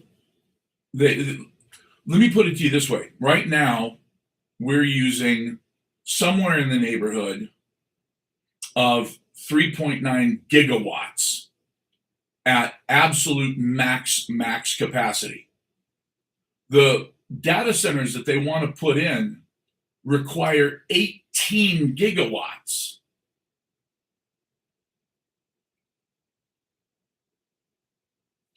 Where the fuck are you going to get 18 gigawatts? Well, they're saying, don't worry about that. That's not right now, not today. I mean, by next year, we could probably get by on 9 gigawatts? Are you kidding me? How are we going to do that? Well, people in Phoenix are going to have to learn to live with it. First of all, we're going to have to build more power, stations. But secondarily, somebody's going to have to pay for them.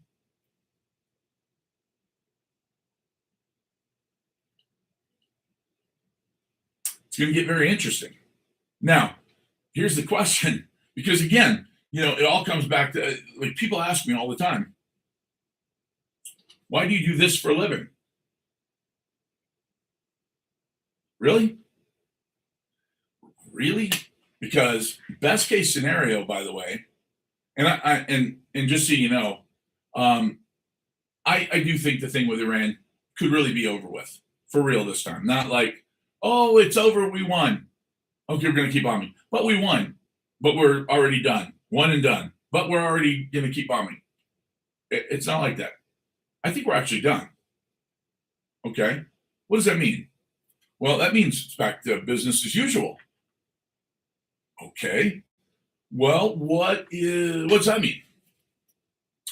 Well, guys, I did a little research into what happened with the price of silver recently and why it did what it did, how it happened, and what happens next. And it's very interesting because somebody came out recently who is extremely well established in the silver community and said $500 silver this year. What? $500 silver this year? Like, come on, you guys. You know what I said. Before the war, before all this bullshit happened at the beginning of the year, I said, and even going back to last year, I said $300 by December. And everybody's like, okay, well, that's cool. B of A came out right after I said that and said 309. All right. If they're right and I'm wrong, I'll eat some crow. I was off by $9. I can live with that. Here's the interesting part, though. When you look at that spike, that absolute, just shocking spike to 120, and then it just crashed. Why? Well, I've been doing a lot of digging on that. A lot of digging. Because I want to know, was I wrong? Was I wrong about silver? Is it just going to sit here at this price now for God himself only knows how long? $75, $80, and that's it? By the time it hit 120, the COMEX was in such a panic that they raised the amount that you need to have on margin in order to control a contract of silver by 30%.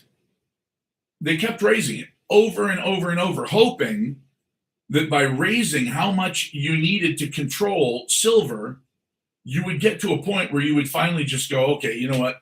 I'm out. I can't do it. I don't have enough money to control these contracts anymore. I've got to sell them. So we started selling, but what actually happened to silver? Did the silver market collapse? Did people stop buying silver? Well, strangely enough, in the United States, all of a sudden the demand for silver went way down.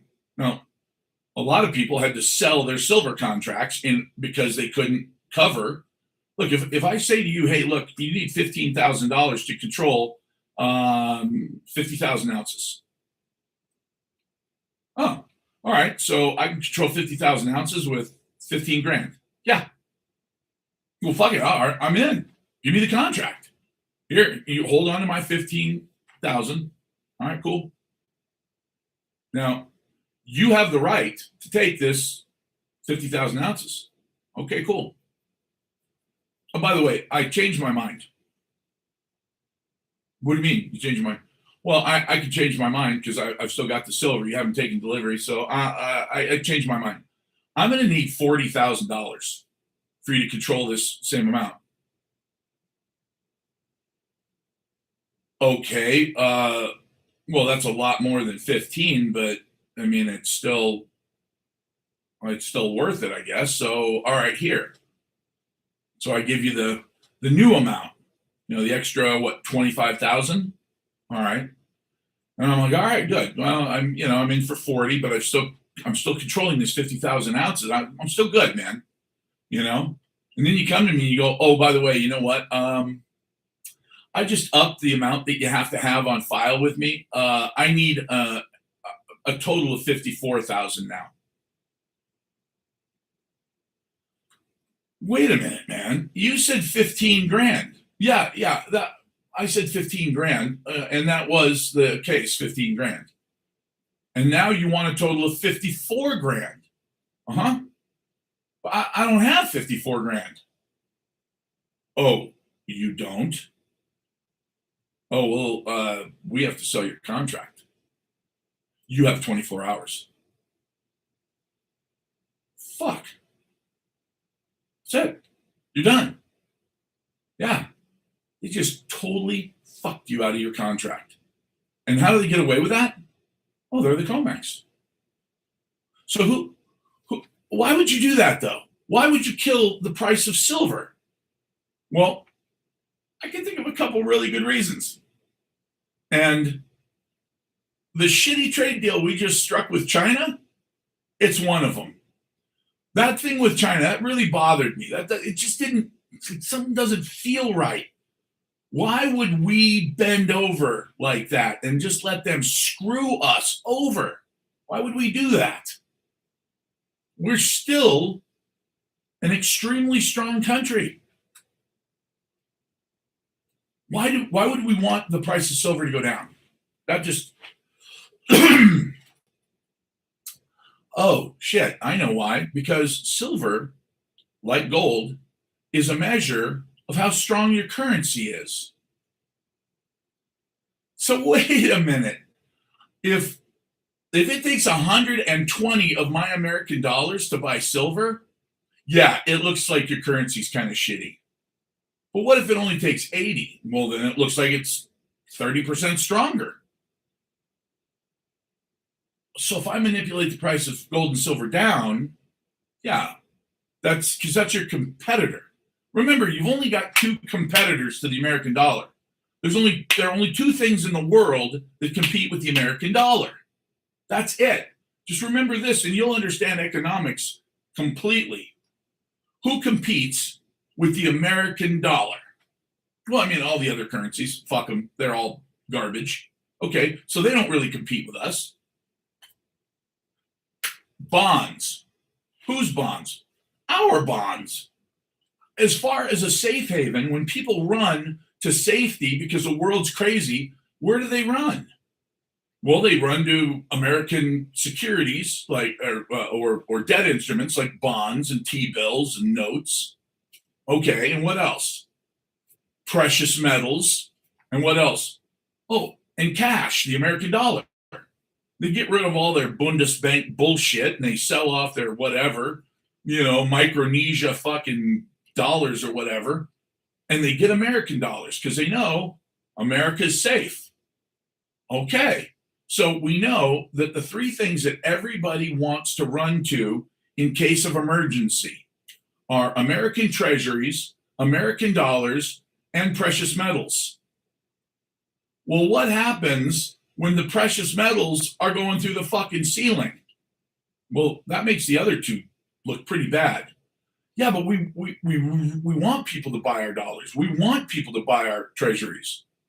Well, then don't let the fucking precious metals run like crazy. Right. So, did anybody win in this whole scenario? Because clearly you can't keep these metals down artificially forever. Yeah, somebody won all right.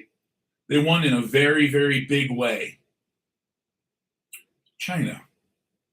Because as soon as we drove down the price from 120 all the way down to 65, 70, China was buying hundreds of millions of ounces.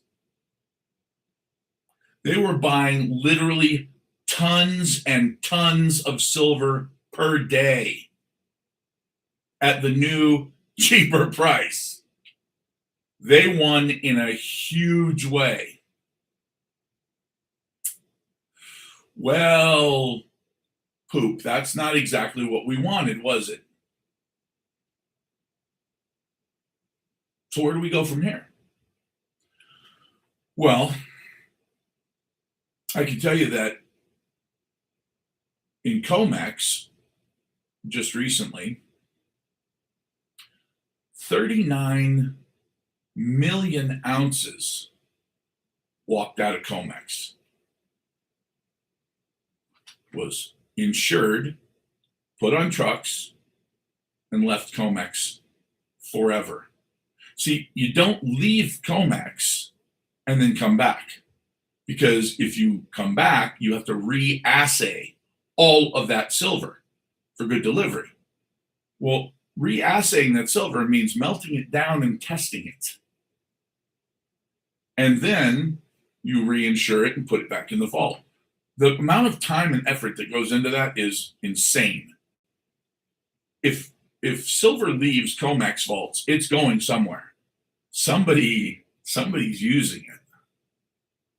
Huh. Well, that's interesting. Who's using that? The same people who have been buying it up. Oh, now, wait a minute. Should I mention that China, Russia, England, France, the United States, and India have all announced in the last 12 months that silver is a strategic mineral that is necessary for their security. Well, that's interesting, isn't it? So what we have now is we have a whole bunch of silver that is just walking out of COMEX. We've got China buying up enormous amounts of it. And then we get a trade deal where China wins and they get to go back to manufacturing everything. And we're not actually going to mess with their energy supply so that they can go ahead and manufacture solar panels, number one, chips, all of the little bits and pieces we need for things like iPhones or computers or whatever. Yeah. Now, of course, the downside is that when you look at how much they have and how much they're going to need to manufacture all this, they don't have nearly enough. They have enough that they'll run out of bullion. Right now, if they just use what they've got, they'll run out of bullion in just a few months. So they're going to have to buy it. Now we're going to have some interesting times ahead, because not only are they going to have to buy it, but they're going to have to buy it from somebody who wants to sell it. And I can tell you that very quietly, without anybody noticing, India, who, if you think about it, they don't really manufacture a lot of electronics. They don't manufacture a lot of things that need silver as part of the formula. So why did they very quietly buy up 900 million ounces over the last few years? I'm telling you, India is in it to fucking win it. Very quietly. Now, isn't India the same country that just said that they ran out of silver? One of their largest manufacturers of silver coins and silver jewelry, etc., a refinery that has been running nonstop for 100 years, just shut down, 6 months ago? Yeah, sure did. Because of a lack of silver. But India's got 900 million ounces stashed away? Yep, they sure do. That is very odd. Unless, of course, they just figure, what the hell? We used to pull 15 ounces of silver out of the ground for every ounce of gold. Now that the price of gold has gone up by hundreds of percent in the last few years, people are digging for gold everywhere. But what they're finding that we're not getting 15 ounces of silver for every ounce of gold. We're only finding 7 ounces of silver for every ounce of gold. Well, that's a lot more rare. That's a lot more rare mineral now. Okay, so should it still be 40, 50, 80 to 1, the price of silver to the price of gold? No. Should it be 7 to 1? No, not yet. Should it be 15 to 1? Yeah. 15 to 1 would be very reasonable. Yeah, absolutely 15 to 1. Well, wait a minute. Hold on for a second, because I'm gonna have to do a little math here. What are we at today?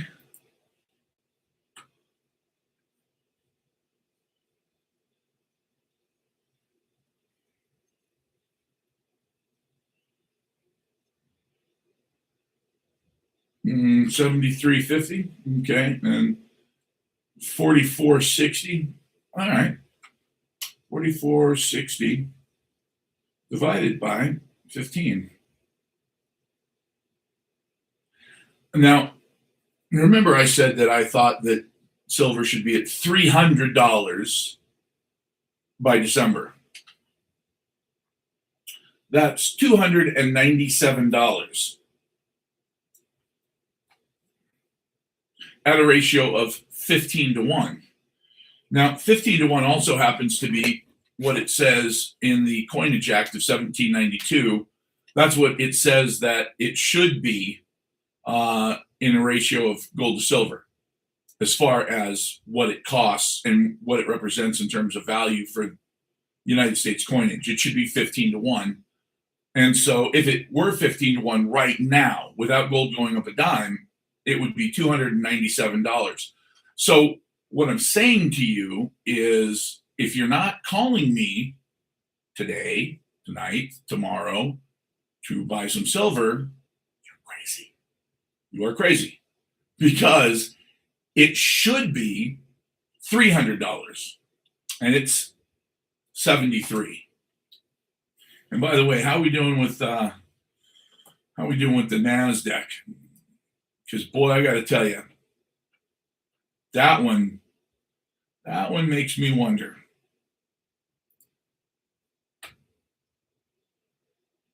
All right, so May 13th, we hit 29.5, and we're at 28.8. So we've only lost 700 points in the last week.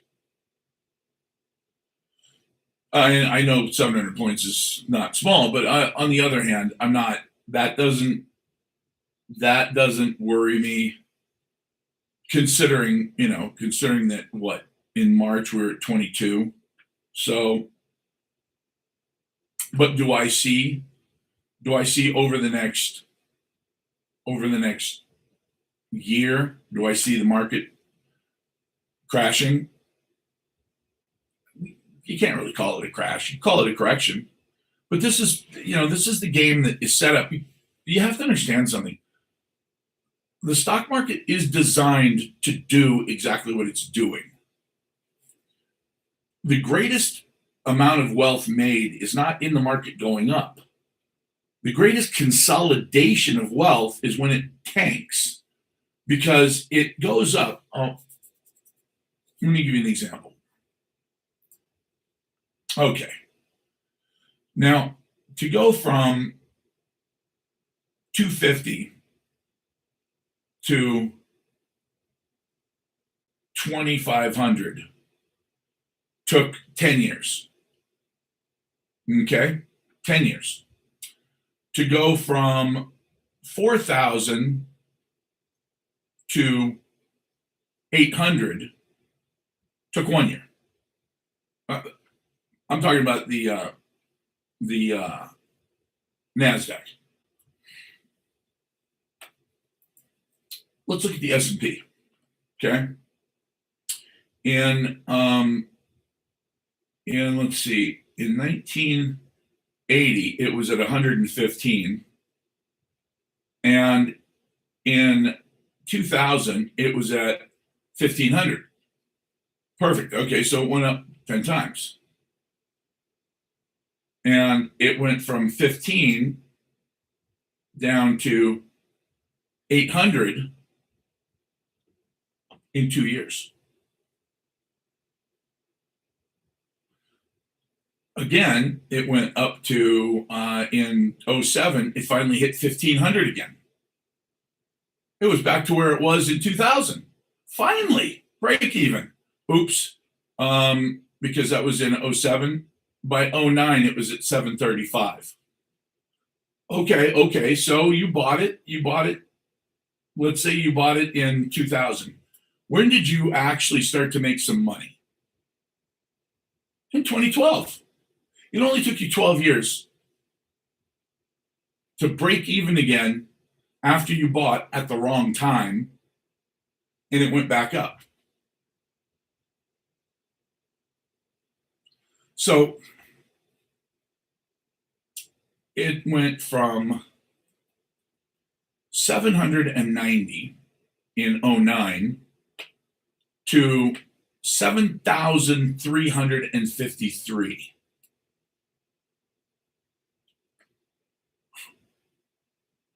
If you could see the chart that I'm looking at right now and how all the other little blips of up and down look tiny compared to this massive mountain that we appear to be at the very top of, the question that you'd have to ask yourself is this: what exactly is the United States government going to do to fix the corner we've painted ourselves into? How exactly do we go from overinflated in every capacity to making that healthy, lean, and mean so that we can now build on top of it? Or do we do what we've always done in the past, which is burn it to the fucking ground and start over on the ashes?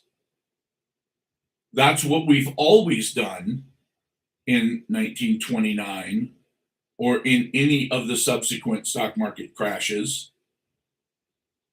That's just what we've done in '87 or '91 or '97, 2000, 2008. I mean, this is just what we do. Now, we're looking at this incredible mountain. It is one-sided, of course. It's only up for the last several years. I mean, you can look back at COVID, where it dropped by 40% in 5 weeks. But you can't really, it's hard to understand that in normal economic terms, because number one, the market crashed and would have continued to crash had the Federal Reserve not stepped in and literally done something that is against the law, which is they printed money and bought stocks. They printed money and bought stocks. They printed more money and bought more stocks. And they literally propped the market back up artificially with money that was printed out of thin air. Jesus. Can you imagine? Can you imagine if you could just go down into your basement, print up money, and go buy real assets? Like your bullshit fake money, you just print it out of thin air. Well, you can actually go buy gold and silver with that. Could I buy a car? Yeah. Ferrari? Sure. Could I buy a house and some property? Mm-hmm. Yep. Sure. I just turn on a printer and just get printed. Yeah. Wow. Wouldn't that be amazing? Because that's what our federal government does. Whenever they're in doubt, just turn on the printers. But the problem is that at some point you have to pay that back. And of course, at some point, you get to the point of no return where you can't pay it back. We are right on the edge of that, by the way. Right on the absolute ragged edge of that. We are paying so much right now.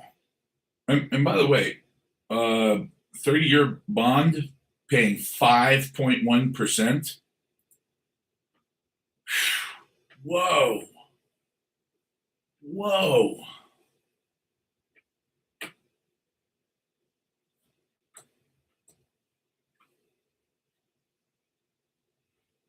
Jesus Christ. I gotta tell you though. I mean, you look at 2020, okay? Oh God. Oh God, this is so bad. In 2020,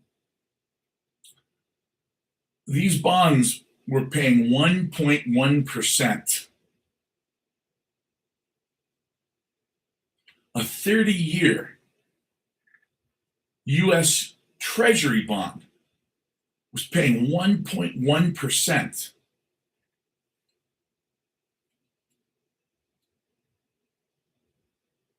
Think about all of the banks that bought those as a counterweight to their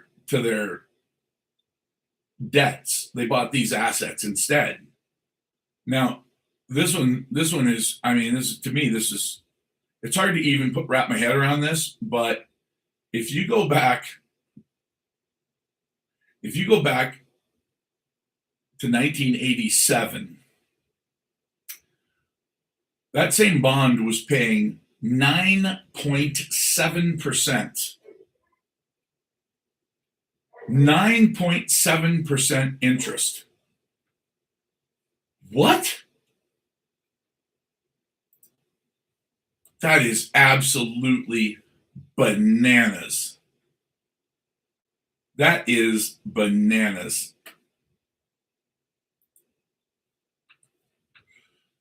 Let's see. 20-year yield.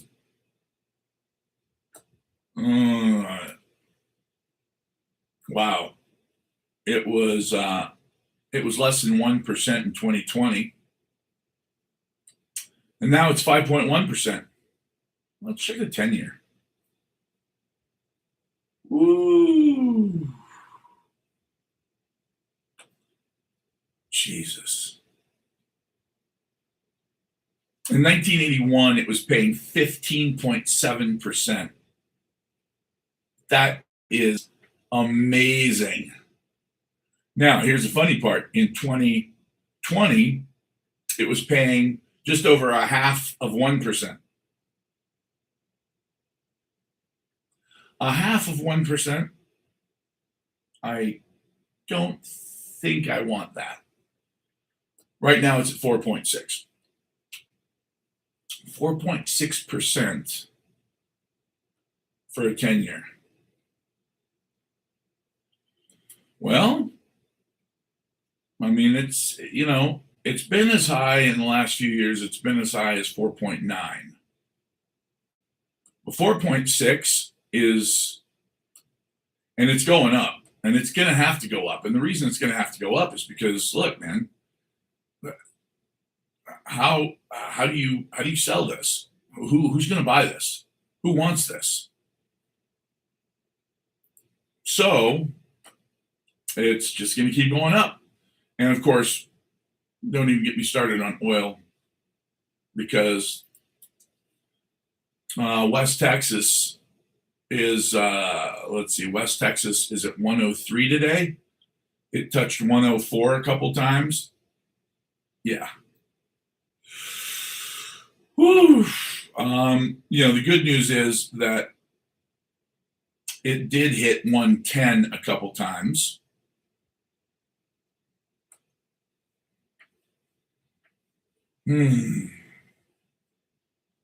Yeah, this is it's 103 right now. If this bullshit in the Middle East is over with, remember I said that if we kept fighting this war, if we kept dragging this war out, the inflation was going to eat us alive. And that because of the inflation, silver would go up.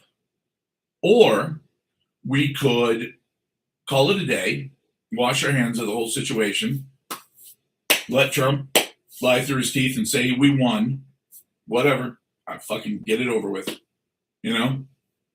And then once we've won, we can go back to business as usual. Business as usual means that we're screwed with inflation now. Inflation's baked into the cake. We got to pay for what we just did. Okay, we're going to pay for it in every aspect you can imagine: food, fuel, rent, everything. It's all going up. Okay, I just paid I'm in Arizona. I just paid $6 a gallon for premium for my motorcycle. It doesn't run on shit gas, so I buy premium. $6 a gallon. It's like $5.89, whatever. So $5.89. Okay, well, I can afford it. It's a motorcycle. It still gets 40 miles per gallon, so whatever. But now that we've got all of this inflation that they just created in this war, on top of the fact that we're going back to business as usual, and we're going to be making an enormous amount of electronics, et cetera, et cetera, et cetera, that means that the inflation or the lack of precious metals inflating the price to 120 is back. And on top of that, the amount of inflation that we're going to have to deal with is on top of that. So if this war is over for real, then we're not just going back to business as usual the way it was in January when silver was 120. No.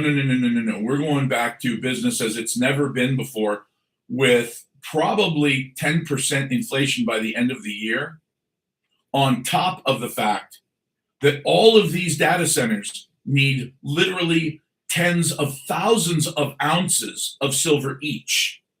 Now, we just went over this. If these things are using, and it could be 50, 100,000 ounces each for these big data centers. We just went over this yesterday. There's going to be a total of 8,000 of them just in the United States. That's a lot of silver. That's not taking into consideration solar panels, electric cars, iPhones, Samsung, any of that shit.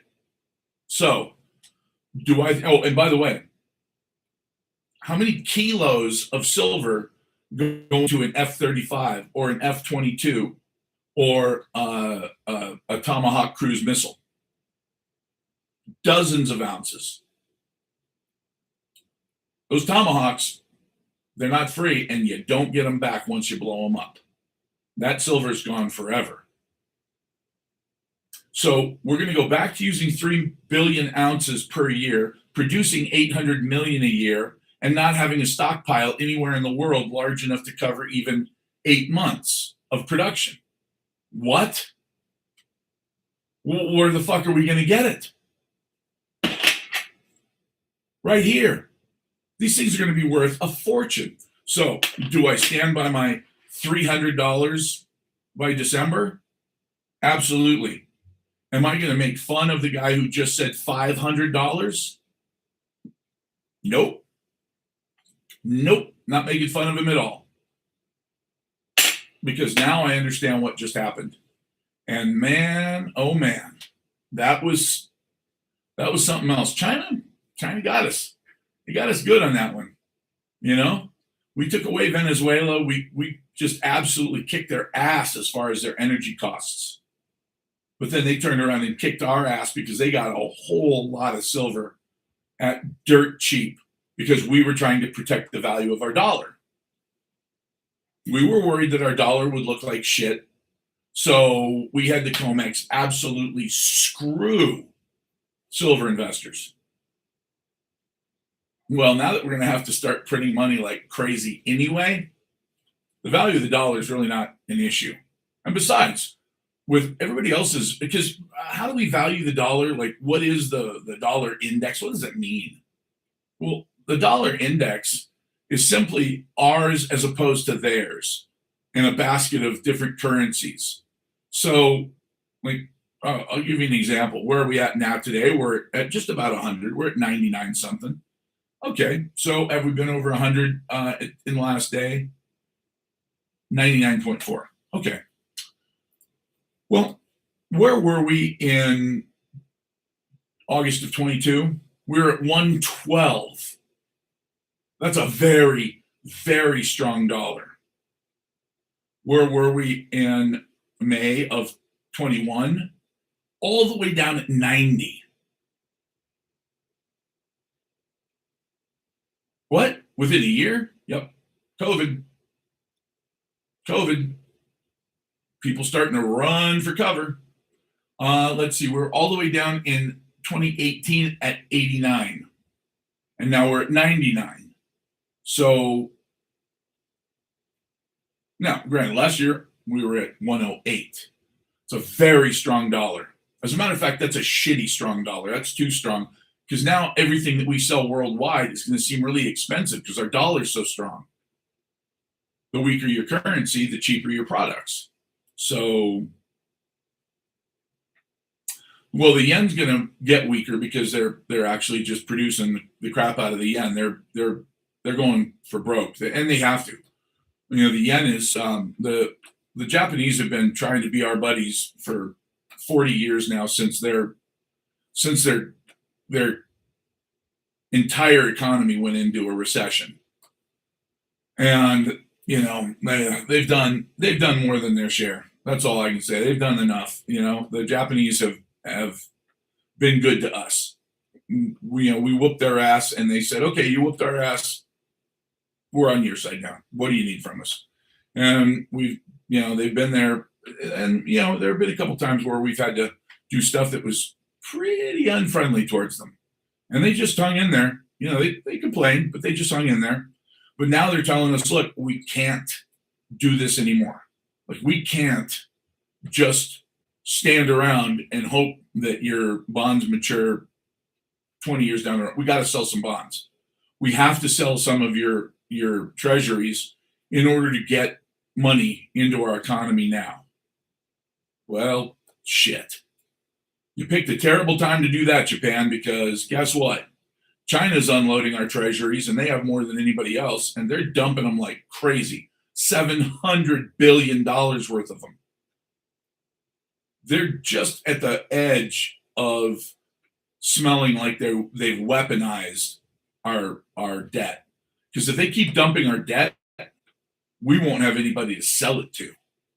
Because we can't sell it to China, they're dumping. Can't sell it to Japan, they're dumping.